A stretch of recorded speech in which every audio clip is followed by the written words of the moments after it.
рот, хоть на минуту, сердце, швы, волынный водоворот. Баланс идет, ведь я влечен, державу она. Мой друг, вы передо мной, банкрот.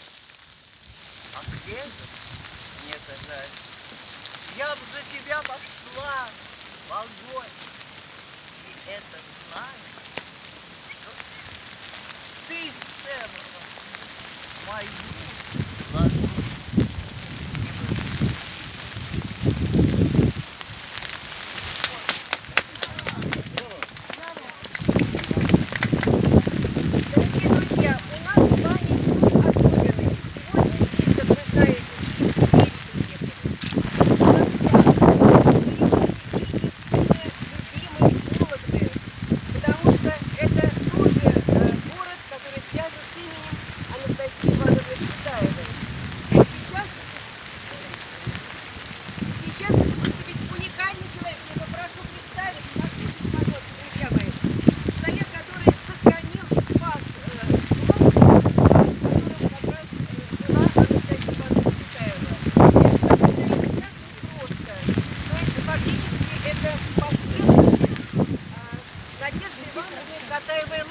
Которая сохранила дом в Борисоветском переулке, и сейчас музей Марины Ивановны Цветаевой.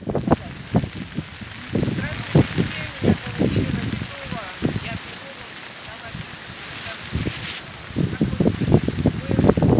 благодаря книге Станислава Айкиняна установили, что Анастасия Ивановна Цветаева в 1947 году приехала, освободившись из лагеря, к сыну Андрею Борисовичу Пугачеву, который жил в Печаткино. Это район города Сокола, находящегося в 40 километрах от Вологды, то есть совсем близко. И когда мы туда приехали, узнали, что этот дом один из нескольких такой типичной застройки 26-го года постройки. Ему уже почти было 90 лет. Он предназначен к сносу, жильцов расселяют, он попал в федеральную программу по расселению, поэтому были деньги выделены на снос. И началась такая борьба за снос. И я нам помогая мне во всем, уговаривая присоединиться к русской традиции цветарки. И мы действительно такой костер провели первый в 2015 году. Сейчас у нас состоялся пятый цветарский костер в Белорусской земле. Удалось обратиться в Министерство культуры Российской Федерации, добиться решения, согласно которому этот дом уже расселенный. Сейчас единственный оставшийся на улице в городе Соколе, рядом с Сухомским комбинатом, на котором работал Андрей Борисович Пугачев, удалось добиться решения, согласно которому этот дом будет музейным центром имени Анастасии Ивановны Цветаевой и будет филиалом Кирилло-Белозерского музея-заповедника федерального учреждения культуры.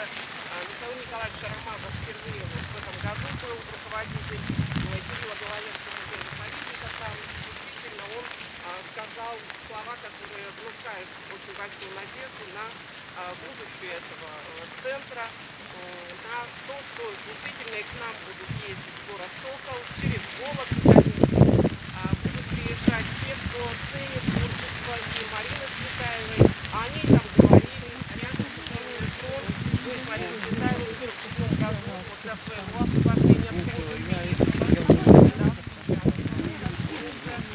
и первый разговор о поездке Лабуха Цветаевой говорили о море, были рукописи Анастасии Ивановны Цветаевой, вот эта рукопись лагерного романа «Амор» туда была привезена, были стихи Марины Цветаевой, написанные за границей, впервые ее сестра читала их стихи именно там. То есть это место, которое действительно вот так объединило сестер. Я очень рада и благодарна тому, что Таруса тоже вспоминает вот что-то десятилетия и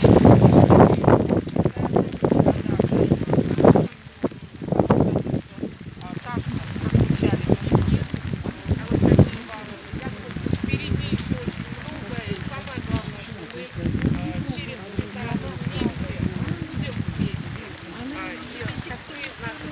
смотреть даже лицо опять везде. Я хочу сказать, что мы стараемся не перебивать традицию по дате. Мы стараемся проводить в конце сентября. Поэтому есть возможность за 6 года успеть у нас и вернуться сюда, вот как это сделала Ольга Андреевна Пухачева в этом году, передавшая экспонаты для будущего музея в городе Соколе. Спасибо вам огромное.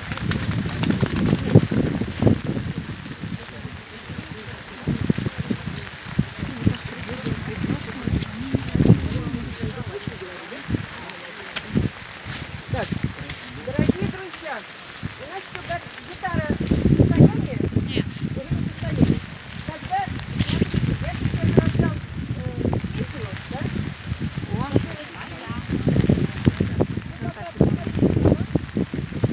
Потому что сейчас перед вами выступит совершенно уникальный человек. Мне нравится это слово постоянно, и это совершенно не преувеличение. Так, поющий, давайте.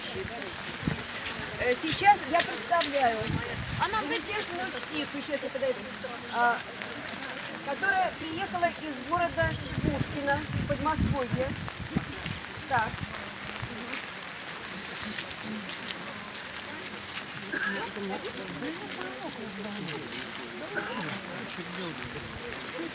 Так. Итак, Марина Копрова. Она прочитает очень непростое произношение. Ну, она говорит, что простое. Нет, я хочу сказать, что непростое. Почему? Потому что я вас попрошу слушать внимательно. Слушать внимательно. Это тут вот единственная просьба, которую я хотела бы Марина Копрова, Пушкина, ваш замечательный друг и уже профессионалка, можно сказать, заслуженный.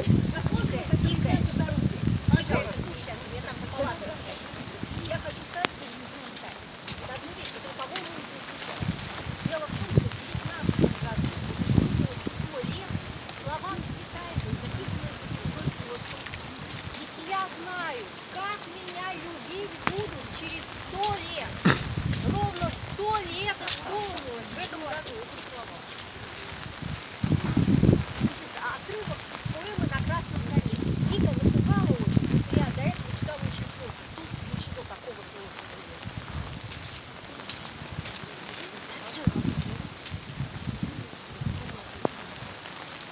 Не муза, на первую не пела. Не муза, холодные руки мне грела, горячий ветер нес. И хора толпа отводила, не муза. Большие поля уводила, не муза. Ни черный косы, ни гусь, ни бас. Всего два крыла светлорусых, коротких, над бровью крылатой. Стан плакал, султан. Кустам не клонился, на сон не крести, о сломанной кукле со мной не грусти. Всех птиц моих на свободу пускал, и потом, не жалея шпор, на красном коне промеж синих гор гремящего ледохода. Мутная мгла вкроет оконца, новый мне снится сон. То вскачь по хребтам наклонным, то снова круг за красным комнату все кружу. То горло рукой достать, как праздник, кровь, безумные руки тянешь и снегом конь. Не любит, надо мне не любит, не надо мне красных букв, не любит, так я на коня стымусь, не любит, стымусь до неба. О, дух моих дедов, сыграй с цепи, шатай вековые сосны. О, дух моих дедов, эол, деби мои золотые кости. На белом коне впереди волков, вперед под серебряный гром подков. Посмотрим в бою копов, Гордец на коне, на красном, разломано небо, главой знак, заря, кровяник, шлем мой, солдаты, до неба один шаг, законом зерна, землю, солдат, какого врага, днем, крови, холодов, жгучих, и входит стальным когтем под левую грудь луч и шепот.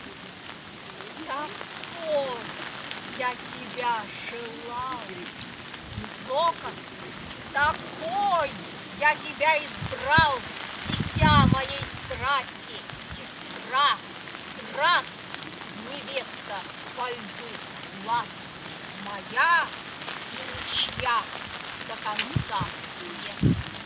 Я руки возде свет.